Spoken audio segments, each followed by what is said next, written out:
Hi, ladies and gentlemen. You are watching and listening to a very special edition of Sipping Off the Cuff. I'm Mike Morales here in the heartbeat of the San Gabriel Valley in Southern California. That gentleman out there is Skip Falconer in Los Angeles, California. Skip. We're drying out for a couple of days, huh? Oh man, thank God.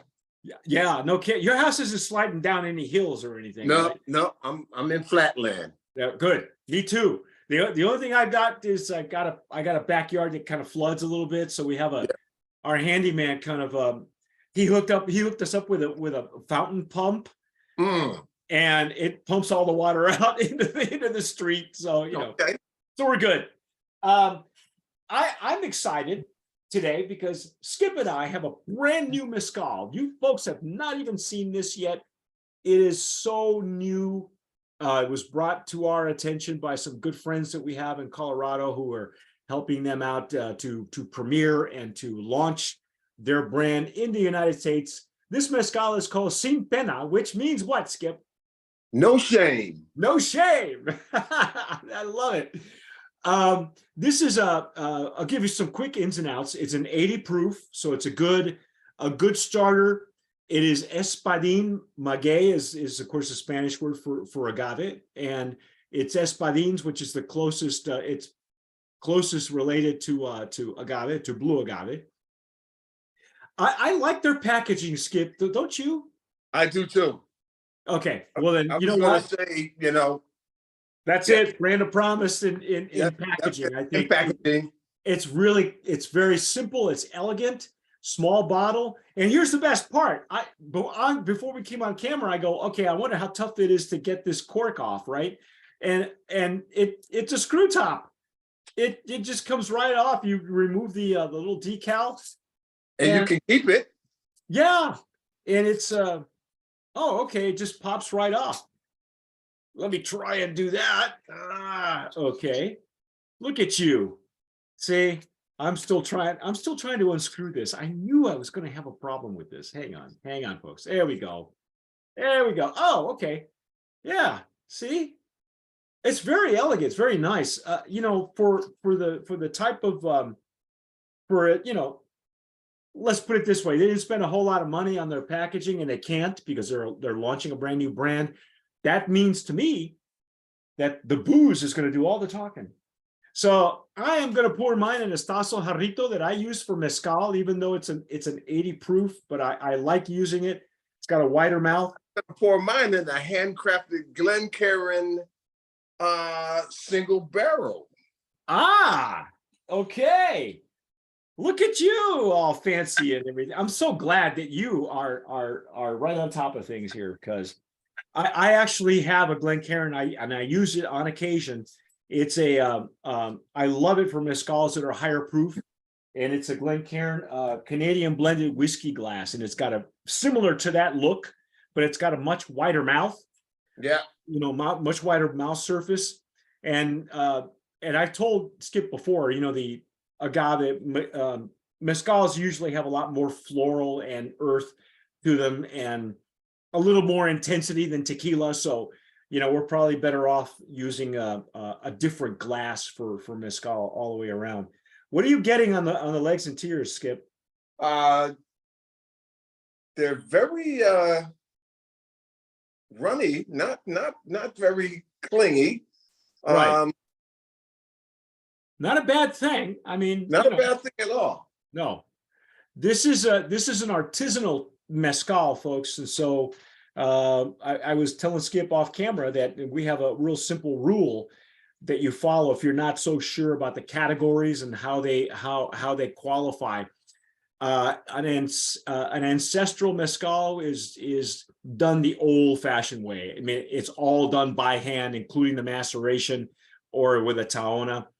I have to take that back because these legs are slow moving. There we go. Yeah, it takes them a while to form, but once they do, they take their own sweet time. Yeah, it does. That's the beauty of these mezcal, Skip. And I love that Skip is not afraid to jump into the mezcal pool. So First time. this is his first time, folks. He's cutting his teeth on Sin Pena. He's cutting his teeth without shame. Without shame. So, okay, I'll buy that. And I shook the bottle, and I love bubbles, and mezcal generally has some great bubbles, some great pearls, some great foaming action, which I always look for. All right, what are we getting on the nose?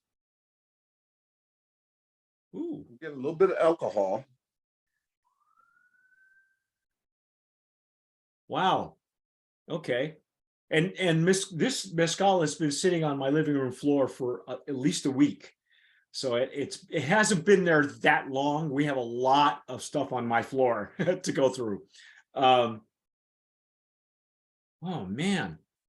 I'm getting a lot brighter notes, like floral and things. Yes. Yeah, I'm not getting, I'm not getting any of the smoky that I hear of mezcals. It's really bright. Yeah. That and that's the misconception that people get, when you hear the term smoke. And even when you get smoke, and for those of you who have seen us rate and review mezcals, some of the smoke that you get is almost an afterthought. You don't even know that there's smoke in it until you've been through 2 or 3 passes, and then you start tasting it on your palate, and you go, "Oh, that's where the smoke is." It's kind of citrusy also. It's what? Citrusy. Yes. And that's what I mean, I think, by brighter notes, because you and I have done a lot of tequilas together already. We got a few of them under our belt now. Yeah. So you know what brightness is, how dense things can be, and this was very bright. Very bright, which is good. Really? I like the floral, I like the fruitiness, I like a citrus. I think it leans more toward the citrus, you're right. Like what? Like lime and grapefruit. Like lime and grapefruit, yes. And I was probably it probably misled me, because I read something about it being smoked with leaves from oak. And instead of that's got to be in the processing. And so I was looking for a little bit of more smoke instead of how bright it is. Yeah, we did not receive any information on their processing. What I know is just how they're categorized. And it's funny too, Skip, most of the mezcals that we get will have a lot more information. They'll have like 2 labels. And on the back of the label, you'll see a lot of information, like who makes it, who's the master mezcalero, how, is it in copper pot stills, which generally they have to be, the region. This is coming from Matatlan, Oaxaca, so we know it's Oaxaca. Yep. But we don't have any of that information on the back. There's no back label that gives us any more of that information. And now that Comercam or the CRM, whatever they're calling themselves, their website has been down forever. You can't snap the holographic seal. It used to be you snap it in a QR code, and it would go right to their website and give you all the information you ever needed. And that's no longer working, which is sad, because that was a great resource, especially if you were just beginning to get into mezcal. So I am coming off of a little bit of a cold from my grandchildren, but this is opening up that the nasal passages. Well, see, if I'd known you've been sick, I would have told you, go ahead and sneak a sip. It probably would have helped you, but I am getting now that it's opening up a little bit more, I am getting a little bit more of the denseness, the density, and I believe that with our artisanals, mezcals, they can and should be fermented with the fibers on top. So the fermentation happens open air in wooden vats. with all the fibers on the top, but it's still very bright. It is. It is. Yeah. But I like it. I really do. It's Yeah, very nice. it's very. Now, here's to be fair, though, you have tried El Silencio once before, correct? Yes. Okay, and that's I think you and I off camera, I discussed, I don't know if it was a medley of the El Silencio or just the Espadin. Just the Espadin. Okay, because the first El Silencio that I ever had, it was one of the first mezcals that came in at 80 proof, and it was a medley. It was actually 2 or 3 plants in one, and I loved it. I fell in love with it then. So I've not had just their Espadin version, but for our purposes here at Sipping Off the Cuff, this is Skip's first one, without shame. Without you shame. dive in? You want to dive in? Let's see. There we go. Let's dive in.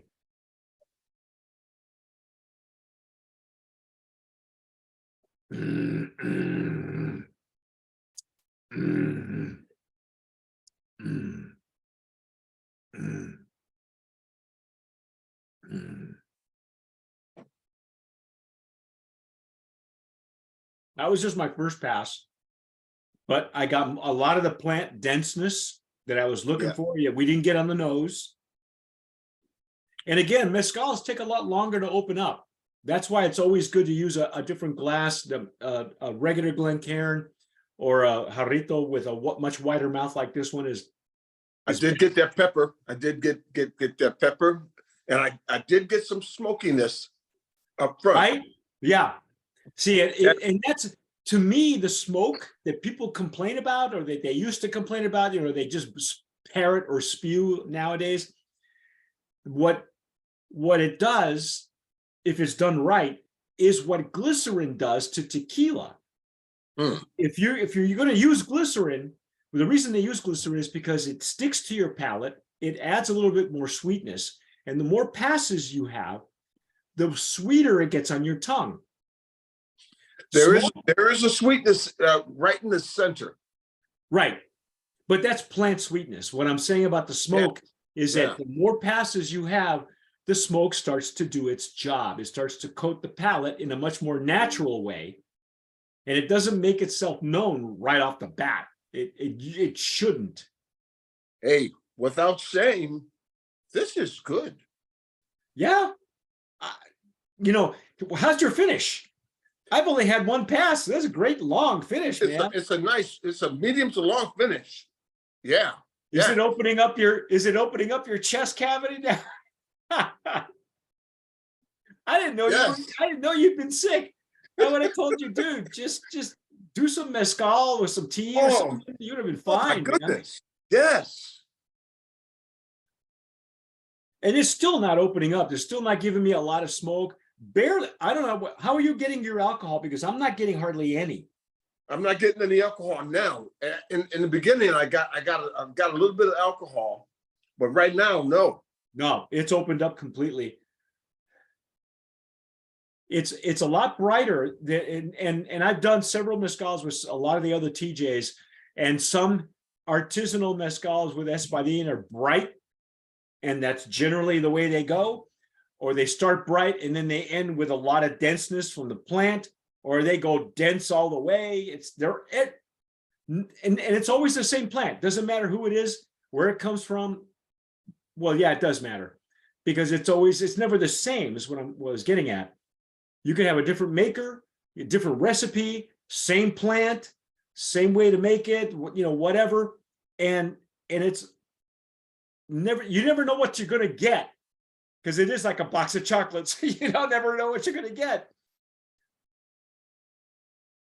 Oh, you know what? And the closer I get to it, I almost get a little bit of anise. Not a lot. A little.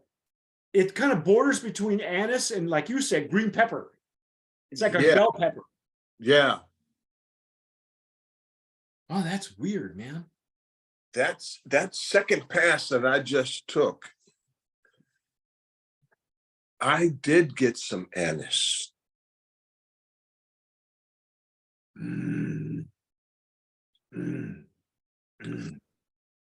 That is delicious. Wow, that second pass for me, much sweeter now, It especially on was, the rear of the palate, like you said. yeah. The rear of the palate and sides of the tongue, much sweeter. And you get a nice numbing. Yep. My tongue is like, ooh. So what do you think? What's your verdict, man? Oh man, this is a brand of promise. Yeah, I agree. And a Oh, Espadin, 80 yeah. proof. This is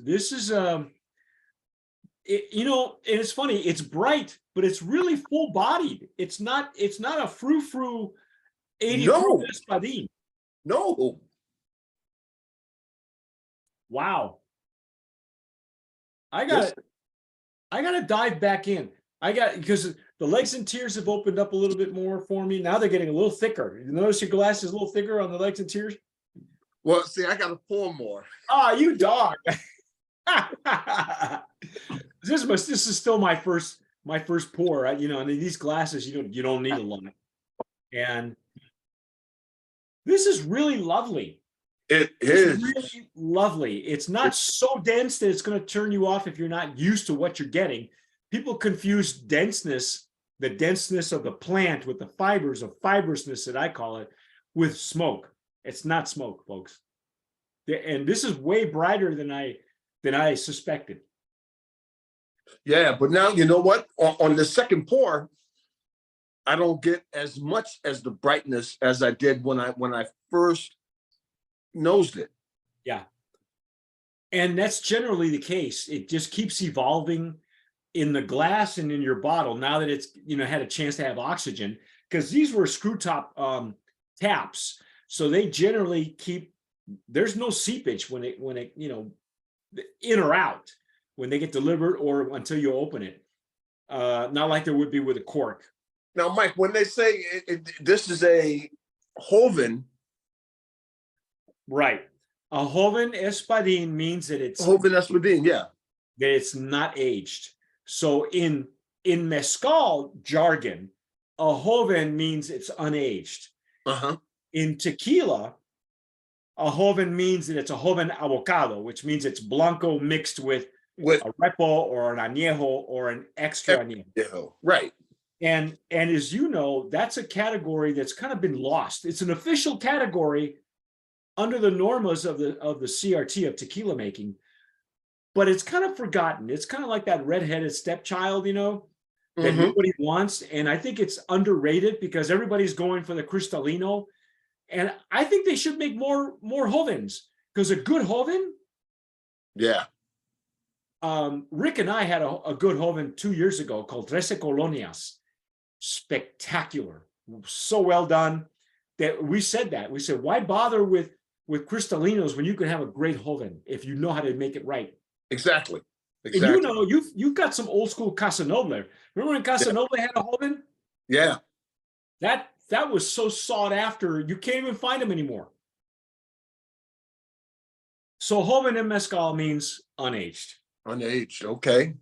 This is really, really good. Yeah. Really leans toward the citrus a lot more the more it opens up. It almost goes from like grapefruit to orange. Wow. And I'm not even talking like orange oil. I'm talking about peel. I'm talking about the actual, the peel. I might even go tangerine, but it's not that sweet. But it's very sweet on the palate, on the middle to the rear. Yes. Surprisingly sweet. Yeah. And on this, I don't know. I don't even know how many passes I've had now. It's like 3 or 4. Yeah, 3 or 4. On this pass, the pepper has subsided, and now I do get that orange. Yeah. It's like an orange or a tangerine, or it's not as sweet as an orange, but it's not as acidic as the grapefruit was. It doesn't taste like a grapefruit. It's got more of that tangerine kind of a tang to it a little bit. Yeah. Wow, man. Yeah, Brand of Promise nominee in this category. This is beautiful. Yeah, beautiful. Sin Pena. You know what? Without shame, go get it. What? Oh, do we have a price point on this, Skip? Yeah, I saw it for $47.99. You know what? 750, 80 proof. Simple. It's all about the juice anyway. I think that's fairly reasonable. You know, I wish I knew more about the brand and the brand. I wish they'd sent us more information because I don't know. You know, it'd be nice to see the processes. I didn't get a chance to check. Do they have a website? I haven't seen one, but I'm not sure if they do or not. I think I think they have a website, but not much information. They just have pictures of, you know. How about their juice. Instagram? Sometimes on Instagram they'll show pictures of their process. Mhm. And you know, I'm all about the process because I didn't see any pictures of the process. yeah, I'm not sure. Let's see, Sin Pena. Oh, there it is. Mezcal Sin Pena. Yeah, they got nothing. They have El Legado del Guía. And it's all in Spanish, folks. Yeah. Encuéntranos ahora mismo en, yeah, it's just telling you where they sell it. Right. Apparently in 2022, they won a bronze at the San Francisco World Spirits Competition. So it's no slouch. It's no slouch, Skip. This is a winner, but I can see where, you know, we could use a lot more information. I want to know more. I want to know who the owners are. You know, there's you know, what would take care of that personally for me is if they had just a second label on the back that gives you all the details, like a baseball card. You know, where the plant comes from, who makes it, you know, what's the process, fermented in wooden tanks, distilled in copper pot or stainless steel, I don't know. And that's it. And then, you know, how many lots, how many batches. Right. And that would have been it. I would have been okay with that. But there's none of that, even on their Instagram. They're trying to be a lifestyle, I guess, mezcal, and that's fine too. You know, but I got nothing. So so the price is all we got. That's not bad. That's it. And that's only one price. You know how you know all these other people that can give you different prices. Well, you know, that's your median price is what that's the MSRP. So, you know, your mileage may vary. Other than that, I got nothing else to say. Brand of Promise nominee in the Joven category. Absolutely.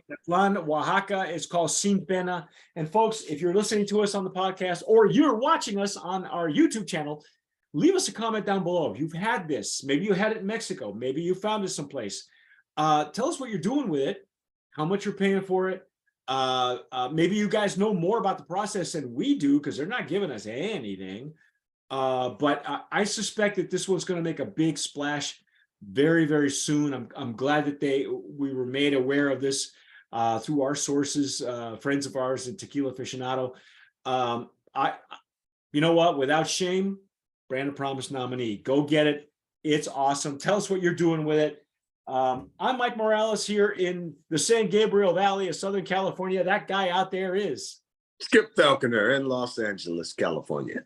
You folks have been watching and listening to Sipping Off the Cuff on Tequila Aficionado Media, all of our channels and networks. Please subscribe, hit the notification bell, give us a like, share it. If you like this video, you know, tag your mezcal friends on it. You know, let us know what you're doing. And whatever you do, you know, tomar sabiamente. Sip wisely.